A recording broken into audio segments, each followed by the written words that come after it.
মানুষ মৃত্যুর আগ মুহূর্তে লা ইলাহা ইল্লাল্লাহ মুখে উচ্চারণ করেই মৃত্যুবরণ করতে হবে জান্নাতে প্রবেশ করবার জন্য, ব্যাপারটা এরকম না। লা ইলাহা ইল্লাল্লাহ হলে জান্নাতে প্রবেশ করবে, যে এর অর্থটা কি, এর মর্মটা কি?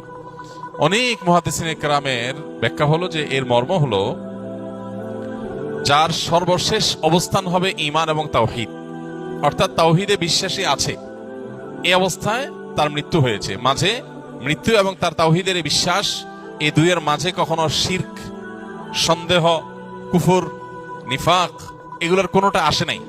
সে তাওহীদের উপরে যে অবস্থান তার ছিল, বক্ষে তাওহীদে বিশ্বাস ছিল, মুখে তাওহীদের স্বীকৃতি ছিল, এরপর সে ওই অবস্থান থেকে 2 মাস পর, 2 বছর পর, 10 বছর পর যখনই মারা যায়, অবস্থান আগেরটাই ছিল, তাহলে সে জান্নাতে যাবে।